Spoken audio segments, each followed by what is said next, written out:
여러분 안녕하십니까. 탐나는 주식 2PM 김영동입니다. 탐나는 주식 2PM 안신혜입니다. 시장 자체가 힘이 빠집니다. 그러니까 외국인이 돌아올 때쯤 됐을 텐데도, 그리고 많은 전문가들이 수급상으로 좀 우호적일 거야 라고 얘기를 해도 규모는 줄었습니다만 그래도 팔자세가 계속 이어지다 보니까 힘 빠지고, 그나마 시장을 좀 지탱해주던 기관들도 좀 더 우리 마음 같았으면 파이팅 해줬으면 좋겠는데 아무래도 좀 한계가 있다 보니까 시장 자체도 좀 지지부진하네요.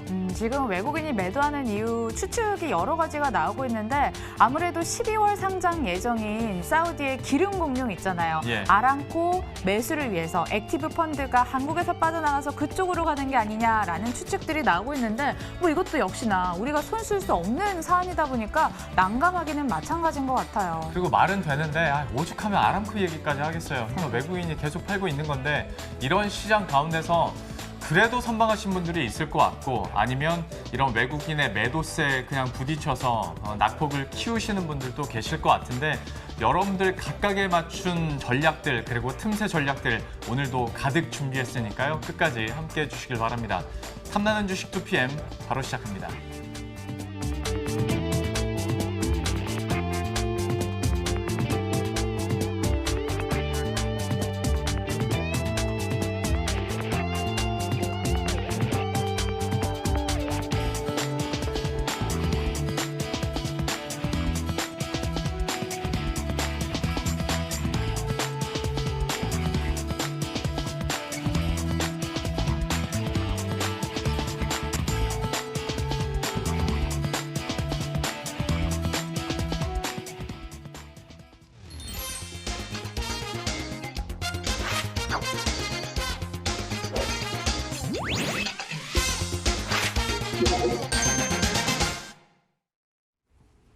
오늘도 시장에서 인기 있는 종목들 함께 체크해 보고요. 투자 전략 세워보도록 하겠습니다. 오늘 메리츠 종금증권 광화문 금융센터 이희권 차장과 함께합니다.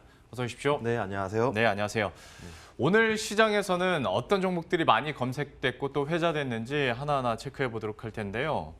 역시 삼성전기는 오늘 아침부터 계속 얘기가 되고 있고, 삼성출판사는 진짜 아기상어 모멘텀 하나로 정말 엄청난 상승 흐름을 이따금씩 보여줍니다. 메디톡스, 그리고 웹캡시도 보이고, 보안주 같은 경우에도 이거 이제 그 가상화폐 거래소 여기가 해킹당하면서 오늘 장에서 보안주 관심이 좀 높았었는데, 이 중에서 오늘은 따로 안신의 앵커의 원픽은 없고요. 첫 번째 종목부터 한번 보고 있으면 아마 시간이 지나면 딩동지옥이 다시 문을 열 겁니다. 기대해 주시고, 첫 번째 종목으로 SK케미칼 함께 보도록 하겠습니다.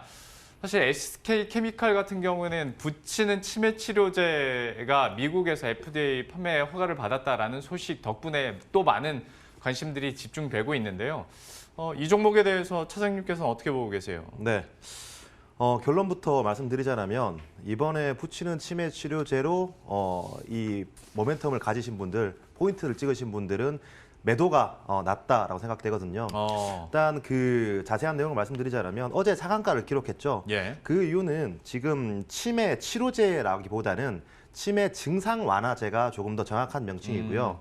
전 세계 치매 증상 완화제 같은 경우에는 독보적인 1위 물질이 도네페질이고요. 네. 도네페질이 약 70%를 차지하고 있고, 2위 물질인 엑셀론입니다. 엑셀론 같은 경우에는 글로벌 제약사인 노바티스가 개발한 물질인데, 이 아스트라제네카라는 빅파마가 이 엑셀론 같은 경우에는 하루에 하나씩 먹는 약이었거든요. 네. 근데 아스트라제네카라는 기업이 리바스티그민이라고 먹는 약을 붙이는 패치제로 2013년 패치제로 전환을 시켰습니다. 그 패치제를 바로 SK케미칼이 복제한 것이죠. 예. 그렇기 때문에 사실 새로운 약을 만든 것도 아니고, 그리고 원래 있던 약을 제형 변경을 해서 패치제로 SK케미칼이 만든 것도 아니고, 예. 원래 있었던 약을 패치제로 바꾼 것을 복제한 것이거든요. 그렇기 때문에 이 FDA 시판에 대한 이 파급력은 어제 상승과 오늘 상승으로 충분하다라고 생각되고 있고요.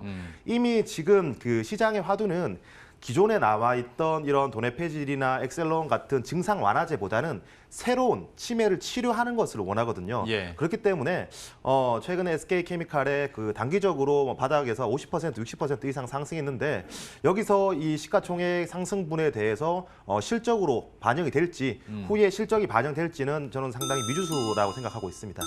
이렇게 설명을 듣는 와중에 좀 오늘은 이른 시간대 질문이 열리는 것 같습니다. 어떤 네. 질문이세요? 아유, 옆에서 지금 안절부절 못하고 계시는데 저 그냥 도움되는 얘기 여쭤보려고 그런 거예요. SK케미칼 매도 의견 주셨으니까 요즘 그래도 치매 치료 관련제 핫하지 않습니까? 다른 대안은 없는지 대안주 주세요. 네, 팩트를 기반으로 해서 네. 제가 시청자분들의 상상력을 자극시켜 드리겠습니다. 네. 기대됩니다.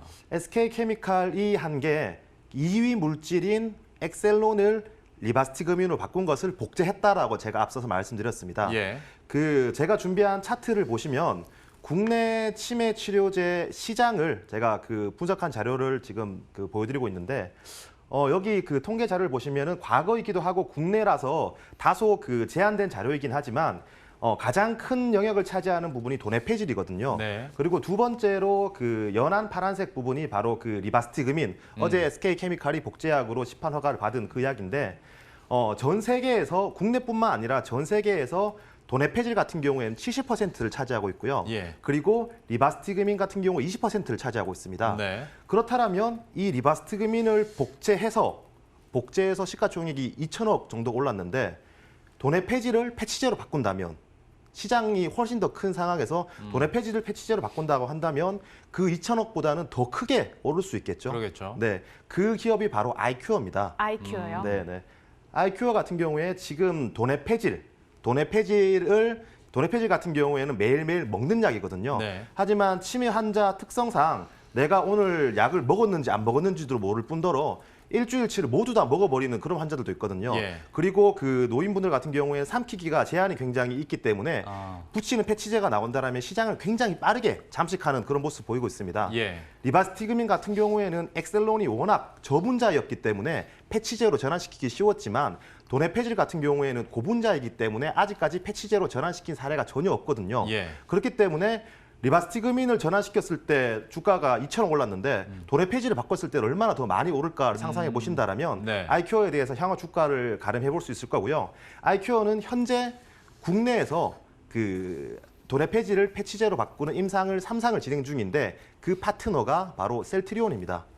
셀트리온이 아이큐어에게 이 3상 투자를 했고요. 셀트리온과 아이큐어가 이 임상을 함께 진행하고 있는 상황이고 예. 얼마 전에 CRO 계약을 맺었다라는 뉴스가 나왔거든요. 네. 이 말은 이제 내년 그리고 가까운 일에 국내 임상뿐만 아니라 FDA 임상의 일상을 들어간다라는 예. 선언인데 FDA 일상 같은 경우에 동사는 완전 새로운 신약이 아닙니다. 기존에 검증되었던 도네페질이라는 신약을 패치제 형태로 바꾸는 개량 신약이기 때문에 예. 일상이 통과가 되면 2상, 3상 같은 경우에 면제거든요.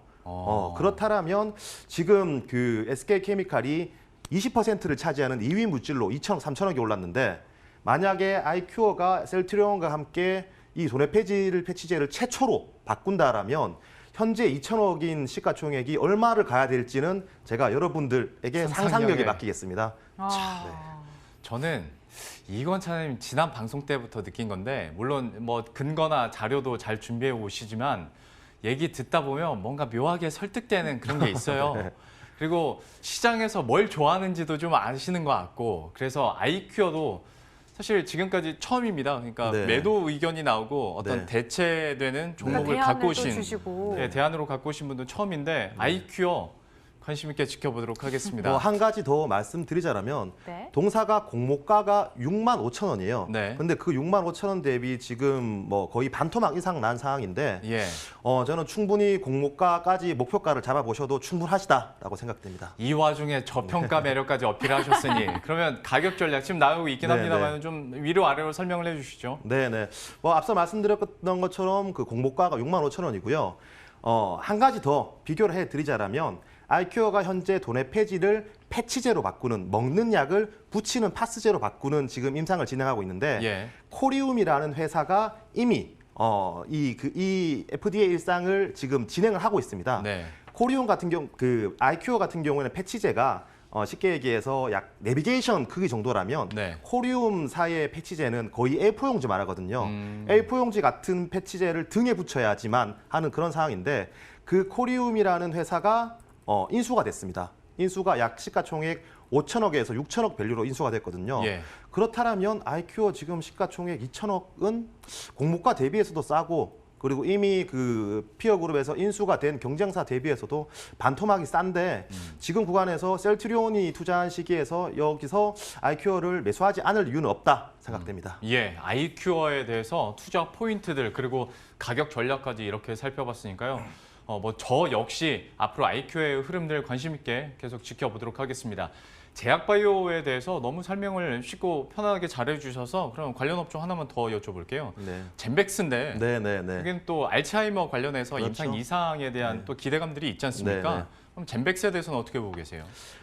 앞서 말씀드린 아이큐어 같은 경우에는 기존에 나와있던 약의 증상 완화제거든요. 예. 그러니까 아이큐어가 조금 가능성 있는 한방이라고 한다면 젠백스는 새로운 신약입니다. 예. 이 치매 증상을 완화시키는 것이 아니라 치매를 치료하는 새로운 신약이기 때문에 가능성은 아이큐어에 비해서 떨어지지만 성공했을 때 그 파급력은 대박은 훨씬 더 더 나죠. 큰 예. 바이오다운 그런 기업이거든요. 지금 그 전 세계 치매 치료제 중에서 임상이 가장 빨랐던 그 약물이 바이오젠과 에자이가 같이 진행했던 아두카누밥이었거든요. 예. 그게 임상이 드랍됐다가 최근에 다시 진행한다라는 소식이 펼쳐지고 있는데 국내뿐만 아니라 중국, 미국에서도 바이오 시장에서 가장 핫한 섹터가 바로 치매 시장입니다. 예. 여기서 그 국내 같은 경우에 젠백스가 가장 지금 그 앞선 임상 파이프라인을 지니고 있는데 국내 이상이 이미 이미 그 완료가 됐고요. 이 결과치가 12월 4일 학회에서 발표가 되게 됩니다. 네. 주목해 볼 만한 것은 이 내질한 학회에서 젠백스가 발표하는 자리가 첫 자리거든요. 네. 보통 그 학회에서 가장 최초로 발표하는 그런 기업들은 네. 큰 기업들이거나 좀 데이터가 좋을 거다라고 생각되는 기업들에게 첫 타자를 맡기거든요. 아, 처음부터 짬을 끼얹으면 안 그렇죠. 되니까. 예. 그 역할을 지금 젠백스가 하고 있다라는 측면에서 임상 결과는 누구도 모릅니다. 예. 대표이사도 몰라요. 예. 그게 암호화되어 있기 때문에 누구도 모르지만 성공했을 시에는 지금 시장에 없던 새로운 물질, 내외 노화를 막을 수 있는 그런 치료제이기 때문에 충분히 기대감을 실어볼 만하다라고 생각됩니다. 그러니까 이거는 뭐 공식적인 오피셜은 아니고 뇌피셜이네요. 그러니까 네. 첫째 자리는 네. 그래도 가능성이 큰 그렇죠. 기업들에게 네. 주더라 뭐 이렇게까지 얘기를 해주셨는데 그럼 젠백스에 대해서 네. 그 기대감까지 포함을 한다면 네. 가격 전략 어떻게 보고 계세요? 현재 시가총액이 약 1조 원 수준인데 예.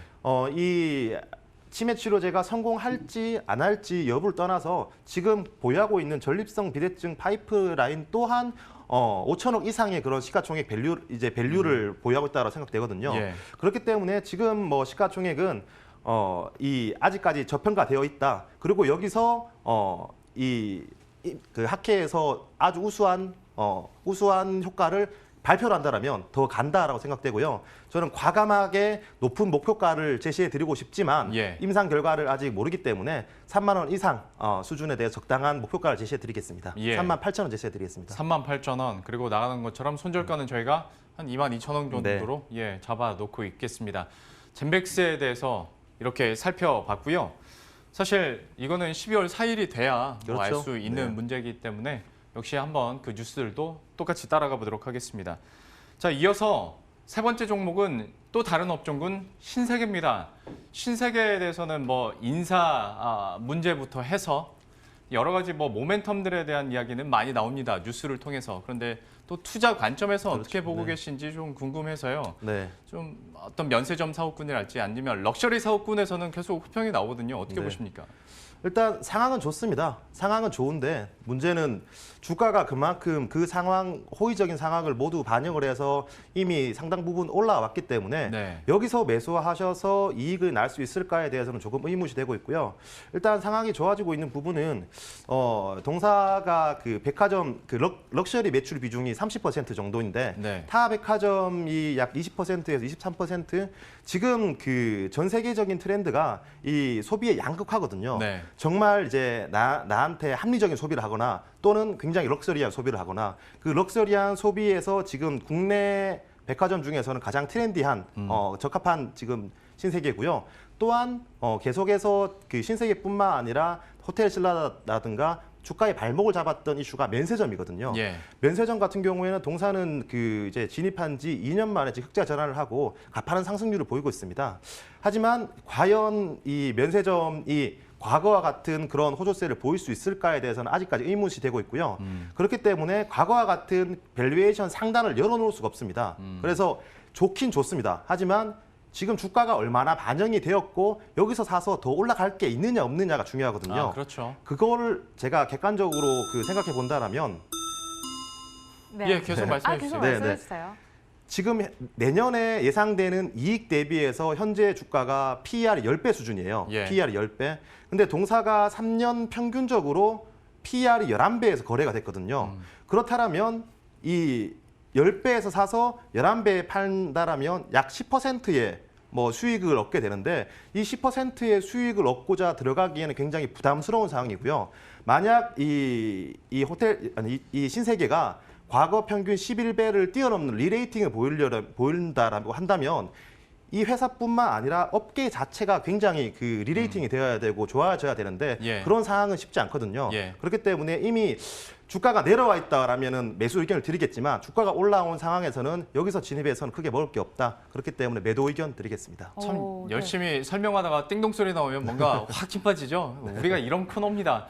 어떤 질문 있어서 누르신 거예요? 신세계 상승 여력 얼마 남지 않았다라고 보셨는데 그러면 면세점 다른 업종에 대해서도 좀 보수적으로 생각하시는지 짧게 듣겠습니다. 네, 보수적으로 생각하고 있고요. 지금 그 중국 주식을 보시면 뭐 국제 여행이라는 이런 회사가 뭐 이름은 여행이지만 사실은 그 공산당이 가지고 있는 그런 면세점 업체거든요. 예. 주가가 계속해서 우상향을 가지고 있어요. 우상향을 가고 있고 외국인 투자자들의 지분은 계속해서 늘어나고 있거든요.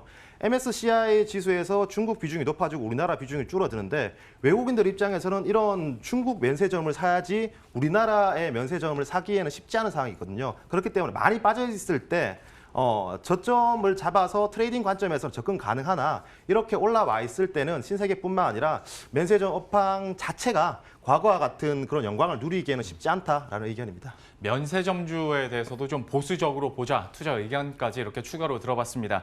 메리츠 종금증권 이익원 차장 그리고 안신 앵커와 함께했습니다. 고맙습니다.